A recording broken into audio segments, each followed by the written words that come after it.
Durante más de 50 años, la deuda de los Estados Unidos ha crecido más rápido que sus ingresos, y según la Constitución del país, es el Congreso quien tiene que autorizar todos y cada uno de los préstamos.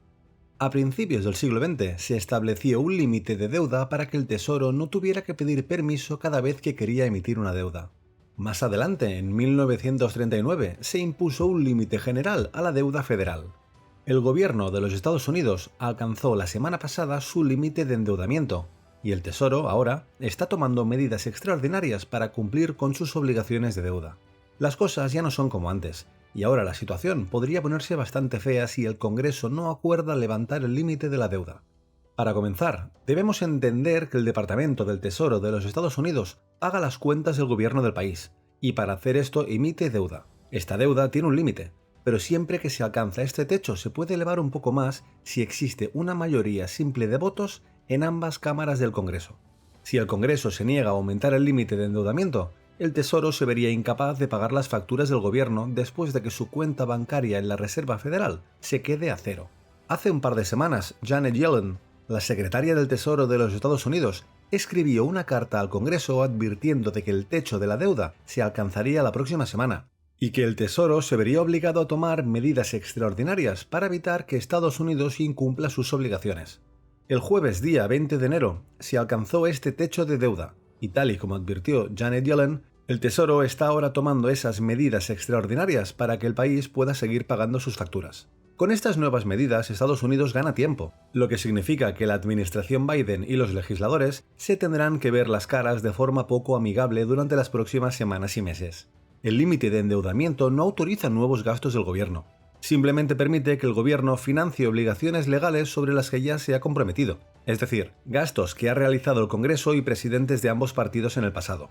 Por supuesto, los republicanos en la oposición se oponen al alto gasto gubernamental, pero pueden usar el proceso de aprobación del techo de deuda para negociar una reducción del gasto y endeudamiento futuro. Por ejemplo, podrían usar este apalancamiento para tratar de reducir algunos de los gastos involucrados en la reciente ley de reducción de la inflación. En su carta, Janet Yellen escribió que el incumplimiento de las obligaciones del gobierno causaría un daño irreparable a la economía estadounidense, los medios de subsistencia de todos los ciudadanos y la estabilidad financiera mundial. Probablemente no le falte razón. Este debate sobre el techo de la deuda no es algo nuevo, sino que ya ha sucedido en otras ocasiones, y los inversores casi que podríamos decir que lo toman como algo normal. Los legisladores negocian, lanzan amenazas y luego en el último minuto se ponen de acuerdo. El techo de la deuda se incrementó 90 veces en el siglo pasado, y sucedió diversas veces en los mandatos de los distintos presidentes, ya sea que hablemos de Ronald Reagan, Bill Clinton, George Bush o Barack Obama. Como vemos, no hay nada nuevo en esta situación. Cada vez que parece que no se llegará a un acuerdo sobre el techo de la deuda, se presentan las mismas soluciones para evitar que el gobierno llegue a un incumplimiento. La razón por la que los inversores temen que el debate sobre el techo de la deuda pueda ser más dramático en esta ocasión es porque parece que hay mucho más caos en el Congreso. Kevin McCarthy, el líder de la mayoría republicana en la Cámara de Representantes, se convirtió en el primer líder del partido en un siglo en no ser elegido presidente en la ronda inicial de votación. No fue hasta la 15ª ronda de votación y después de 3 días que finalmente fue elegido. No se veía algo igual desde el periodo previo a la Guerra Civil estadounidense. La razón por la que esto podría ser un problema para los mercados es porque cada vez que hay una situación controvertida que debe ser resuelta por la Cámara, podemos ver que se repiten los acontecimientos. Esta vez la preocupación no es por una división entre republicanos y demócratas, sino que el problema viene desencadenado por un pequeño grupo rebelde dentro del propio Partido Republicano, y estos podrían obstruir los objetivos generales del partido. Ahora, la preocupación en Estados Unidos es que haya un Congreso que sea incapaz de ponerse de acuerdo en nada. Así pues, existen algunas posibilidades en relación al desenlace de esta situación. Una de ellas, y la menos preocupante, es que el caos que se está dando a la hora de resolver este tema del techo de la deuda cause volatilidad en el mercado de acciones y bonos. Las últimas veces que se han vivido situaciones similares en 2013, 2018 y 2021, las cosas salieron adelante. Sin embargo, en 2011 hubo un poco más de caos, ya que las agencias crediticias rebajaron la calidad de la deuda de los Estados Unidos. En aquel momento, la rebaja crediticia contribuyó a que el mercado de valores cayera un 11% en tan solo 2 semanas. El día que se anunció esta rebaja, que fue el 8 de agosto de 2011, el S&P 500 tuvo una de sus peores caídas intradía en la historia del mercado. No era tan solo la volatilidad del mercado, sino que había un costo real. La Oficina de Responsabilidad del Gobierno de Estados Unidos estimó que la lucha por elevar el techo de deuda en 2011 elevó los costes de endeudamiento del gobierno en 1.300 millones de dólares ese año. Sin embargo, según el Bipartisan Policy Center, esta pelea terminó elevando realmente los costos de endeudamiento del país en 18.900 millones de dólares durante los siguientes 10 años. Un resultado más preocupante para los inversores es que el Congreso podría utilizar el techo de la deuda como palanca para forzar recortes temporales o permanentes en el gasto público. Las empresas cuyos ingresos provienen en gran parte del gobierno federal podrían verse presionadas en esas circunstancias. Por ejemplo, las acciones de empresas relacionadas con la defensa, las cuales les ha ido bastante bien durante el último año, podrían sufrir un duro golpe si se recorta el gasto público del gobierno, al igual que las empresas de infraestructuras. Las compañías que se benefician de la ley de reducción de la inflación de Biden también podrían ver reducidas sus expectativas de ganancias si el gasto del gobierno se reduce. Sin embargo, hay que señalar que muchas de las medidas de recorte presupuestario que se promulgaron para aumentar el techo de la deuda en 2011 se revirtieron en su mayoría, y tanto republicanos como demócratas se culparon mutuamente por la controversia que causó esta situación. Los republicanos, por ejemplo, eran partidarios de eliminar el límite presupuestario para los gastos de defensa. El escenario que más preocupa, aunque también es el más improbable, es que el Congreso no pueda llegar a un acuerdo y Estados Unidos deje de pagar los intereses por su deuda, lo que sería entrar en una situación de default o incumplimiento. Según algunos analistas políticos, esta es una posibilidad razonable. Por ejemplo, Mark Zandi, economista jefe de Moody's, dice que hay senadores y congresistas que contemplan abiertamente una ruptura del techo de la deuda. Si ocurriera un incumplimiento, podría ser muy costoso para los Estados Unidos.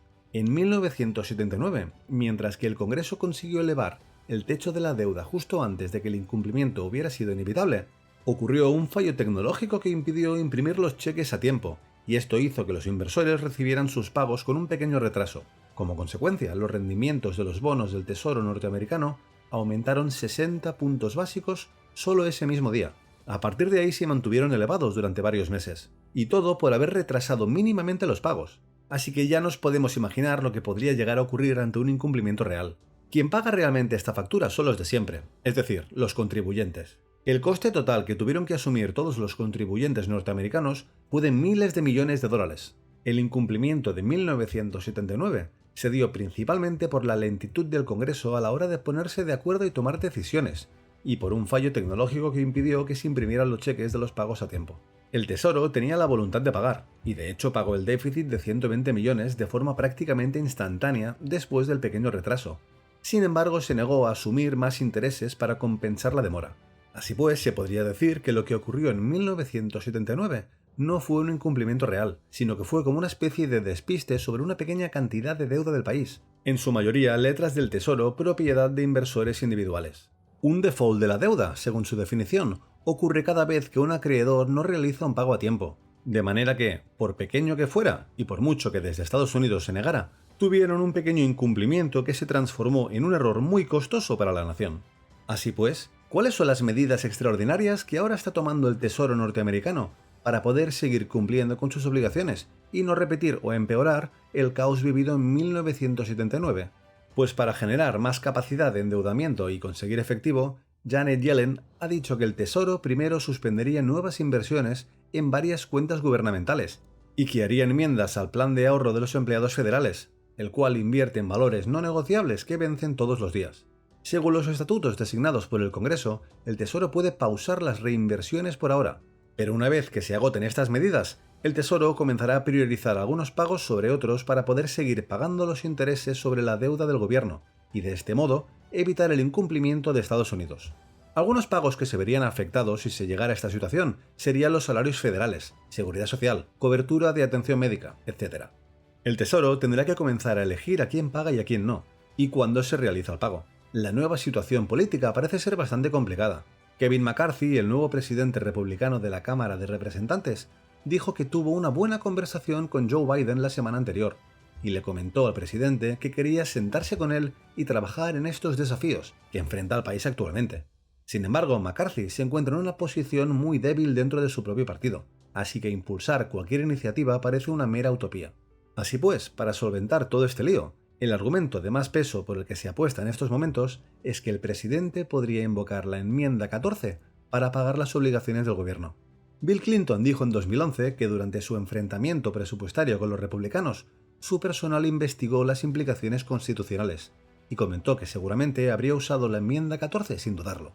Otra de las opciones que se plantean es que el Tesoro emita bonos premium, unos bonos con unas tasas de interés realmente altas que reemplacen a los bonos existentes a medida que van venciendo. Los inversores pagarían más por estos bonos que su valor nominal, pero la deuda nacional también aumentaría mucho más. La administración Biden ya ha dicho que no tiene la intención de tomar medidas ejecutivas para evitar un incumplimiento sin la intervención del Congreso, así que una vez más se acumulan los problemas en Estados Unidos. La desesperación se hace presente cada vez que se tratan de utilizar diferentes trucos para que el país pueda cumplir con sus obligaciones. El techo de la deuda es una realidad que se alcanza de forma periódica, pero evidentemente esta deuda cada vez es superior, es decir que el límite o el techo que se tiene que aprobar es siempre más alto. Todo esto podría asustar a los mercados casi tanto como lo haría un incumplimiento. Estas medidas que se plantean para salir del paso seguramente no serían tan malas como un default, pero intensificarían un problema real que afronta Estados Unidos desde hace ya muchísimo tiempo. La carta que envió Janet Yellen la semana anterior deja claro que existe una gran incertidumbre en relación al tiempo que las medidas extraordinarias podrán soportar la situación antes de que haya un incumplimiento en los pagos por parte del gobierno de los Estados Unidos. Por esta razón, la secretaria del Tesoro explicó a los legisladores que hay que actuar rápidamente, porque a pesar de que es poco probable que el gobierno se quede sin efectivo en el corto plazo, sí que podría ocurrir más adelante. Una vez más, se repite la historia, se vuelve a llegar a un callejón sin salida del que parece que cada vez es más difícil de salir sin romper algo. En algún momento el tema de la deuda tendrá que explotar y cuando esto ocurra los mercados serán los primeros en darse cuenta. Espero que te haya parecido un vídeo interesante y que apoyes el contenido con un like y una suscripción si quieres ver más vídeos como este. También te recomiendo aquí arriba en la etiqueta otro vídeo que subí hace un par de semanas en el que te hablo de 3 sectores que se pueden comportar extraordinariamente bien en este año 2023. Muchas gracias por seguir Lecturas Millonarias un día más y nos vemos en el próximo vídeo.